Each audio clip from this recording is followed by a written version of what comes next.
Howdy guys and girls, welcome to another episode of Guitar Gladiators. I am Jay, and Guitar Gladiators is a show where I bring you some of your favorite guitar players and musicians, talk about them a little bit, tell you how they've inspired me, influenced me, and ask you guys a question about them as well.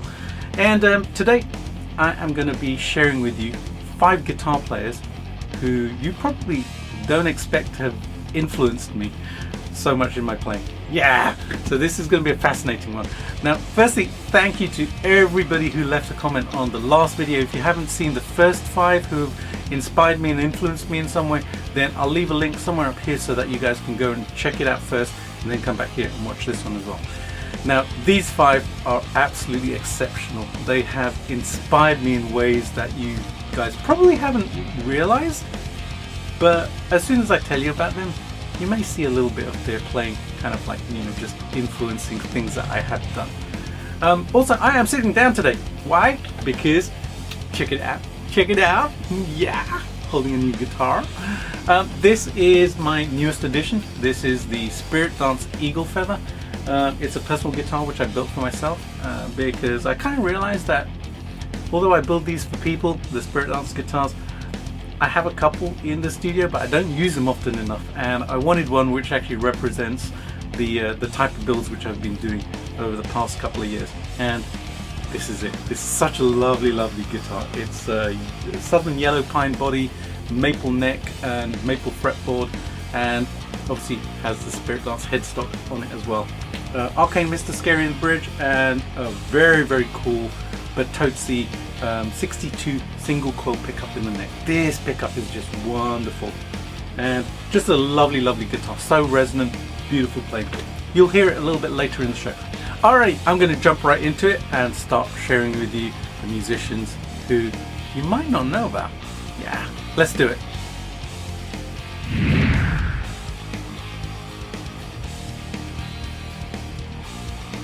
This album changed my life. It literally did. Back in about 1988-89, a friend of mine lent me an Iron Maiden album, and then I went and bought this, which is Live After Death. One of the best live albums I've ever heard. Ever. Yeah. In the whole of history. Obviously, Dave Murray, Adrian Smith, wonderful guitar players. These guys are the reason I picked up guitar. I know I've spoken about this on my channel before, so some of you might know already, some of you might not know, but these guys really influenced me to the point where, I have vinyl by these guys. Actually, my friend Dennis over in New York actually gave me this when I went over. Thank you, Dennis, really appreciate it, still listen to it, still love it. And back in the day, I was buying oh jeez, this is heavy. This is the first 10 years singles box set, which I bought back in the day. It's super heavy. It's packed. If I can open it, I probably can't open it. I'll cover everything there. That was the box, by the way. That wasn't me. And I just have a ton of stuff in here. Literally just, yep. Everything is in pristine condition as well. So I'm going to show you a solo by these guys, Iron Maiden. The first solo I ever learned was Children of the Damned. So let's check it out. Dave Murray, Adrian Smith, legends. Yeah!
Next up is Steve Stevens. This, I would say, is one of the best hard rock albums ever.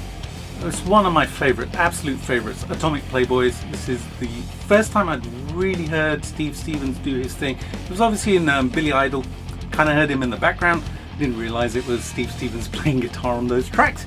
But when this album came out, I had the cassette tape version of it and just totally adored it. I bought this vinyl a couple of years ago and so glad I did, because it is still an amazing album.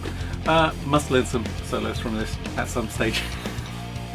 But you know what, Steve Stevens, when I heard what he was doing, was just, that totally inspired me to play, influenced some of my playing. You know, just a little hint here and there, you know. Things like his timing and just the licks he played, just absolutely stunning guitar player. Favorite solo of this? I don't know, Atomic Playboys? Action? There are so many. So many awesome solos on this album. If you haven't heard this before, go and find it. By the way, the artwork on this was done by H.R. Geiger, who did the artwork for the Aliens movies as well. Yeah, a little bit of rock history there. Anyways, here are a couple of solos in the style of Mr. Steve Stevens. Big shout out to him.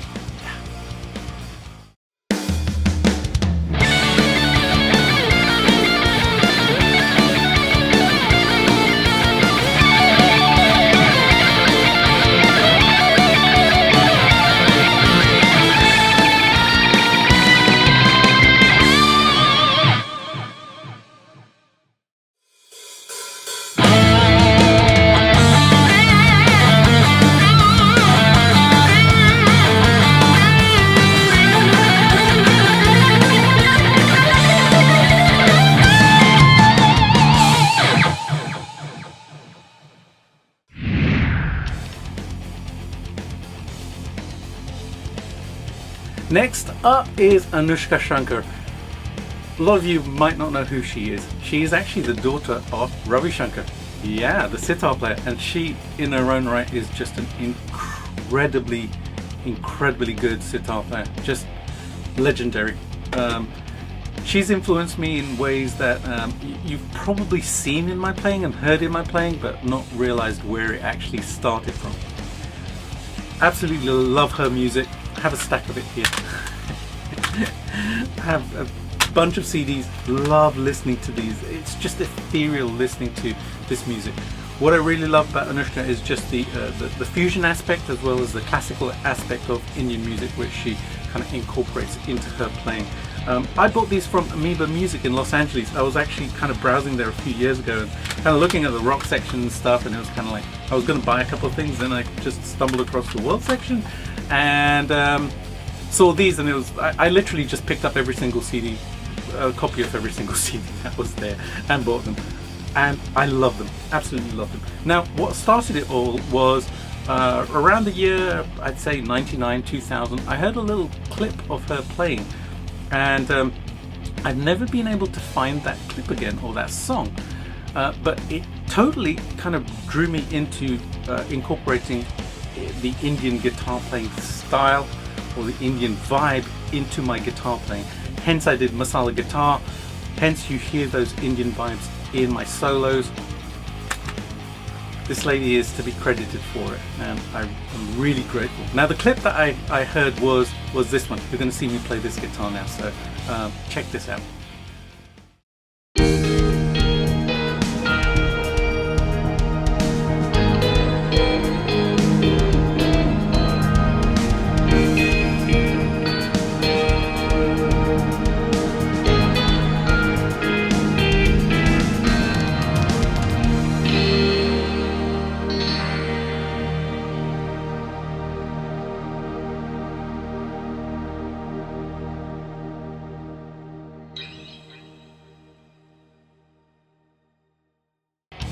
Now, if any of you do know what that clip is, which song it is, please do let me know, because I would love to look it up again. Anyways, I'm going to share with you some guitar playing of my own, which is influenced by Indian music and that whole Indian vibe. Some of my things from masala guitar. So enjoy. Huge shout out to Anoushka Shankar. If you haven't heard any of her music, go and check it out. Seriously, it is absolutely amazing.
I bet you can't guess whose album this is. Of course it's Jeff Beck. Totally love this guy's playing. I actually met him many years ago. I was actually backstage at a concert for Amnesty International, and I was working for an entertainment company at that time, so we were kind of like, you know, invited down to see the show, and I'm backstage and just standing there waiting for some people, and who walks in? Jeff Beck with his girlfriend, wife, I don't know. Anywho's, kind of scratched my head as to whether or not I should go up to him. Eventually I did and asked him for an autograph. He signed my ticket stub. I still have it somewhere. Incredibly cool guitar player. I remember George Lynch saying he's the tastiest guitar player ever in a quote that he did for Guitar World magazine, or Guitar for the Practicing Musician, back in 89, 90, somewhere around that time. Still remember that quote, and what an incredible guitar player. Now, I have done some stuff which is in the style of Jeff Beck, you know, just little bits and pieces here. But the one track that comes to mind is a track from an album which I did called Ascension, which was with a group called The Inner Road. And I remember I had done the whole Jeff Beck vibe because my friend Tony Fuentes had sent me a DVD which was from Guitar World, and Andy Aladort was teaching the style of Jeff Beck. So I learnt some kind of Jeff Beck style, I think in the morning, and then in the afternoon I basically wrote a track around it, which was super cool. By the way, this is one of the best Jeff Beck albums as well. Obviously not a Jeff Beck album, but his solos on this, which is Blaze of Glory by John Bon Jovi, absolutely amazing. Love listening to his solos on this, real legend. Anyways, love this album, love Guitar Shop, totally adore You Had It Coming. This actually has, I think this has, does this have? Yeah, this has one of my favorite tracks ever on it, which is called Nadia. Nadia was written by Nitin Sawhney, the composer, and it is very, very, very Indian. If you haven't heard that track, go and check it out, and you'll understand where, you know, the Indian vibe kind of comes in for me as well, because that is, it's stunning. It's absolutely stunning. So this is a kind of Jeff Beck doing kind of Nitin Sawhney, Anoushka Shankar type of thing. Super, super cool. It's called Nadia. Jeff Beck, yeah. Alrighty, here's some Jeff Beck style playing from me, and then I'm going to play you that track from the Inner Road Ascension album. Enjoy.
And finally on the list,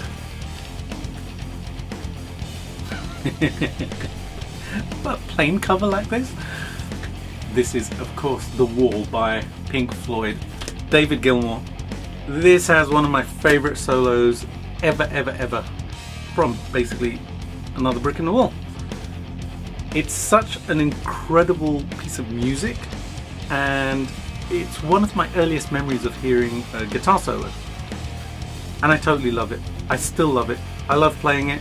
I've taught it a number of times, and this is one of my prized possessions. This is actually from 1970, whenever it was released. Can't remember. But this is basically from that era. It's from the first pressing, and it is just absolutely amazing to listen to. Such a great album, fantastic vibe, and his touch on guitar is just stunning. Absolutely freaking phenomenal. So yeah, that's my next guitar player who has really influenced me, who you might not know about. Here's the solo from Another Brick in the Wall. All in all, it's just another brick in the wall.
Alrighty guys and girls, there you go. There are 5 guitar players who you might not have known about, and obviously a sitar player in there as well, who you might not have known, who really influenced my playing. Now, I loved reading every single comment you guys put last time, and thank you so much for that. I would love to know the musicians who have influenced you, inspired you, who you don't really talk about as in your top 10, the ones that are outside the box, just like I've done today. You know, you guys might not have known about a lot of these guys kind of like influencing me in various ways. So I would love to know what your secret list is. Yeah, let me know. And next time on Guitar Gladiators, I'm going to be bringing you 5 more guitar players who have inspired me as well. You know what? Top 10 just kind of, you know, I have to do a top 15. What can I say? There are other guys on the list. And I want to show you some more very cool playing. Alright guys and girls, have a fantastic day. Thank you so much for hanging with me. Hope you enjoyed all the music. And if you haven't done so already and you are enjoying the contents, please do hit that subscribe button and hit the bell notification as well. Please do give it a thumbs up. Helps a great deal with the YouTube algorithm. Yeah, loves it. Trust me. Have a fantastic day. I shall see you soon with another video. See you later. Bye.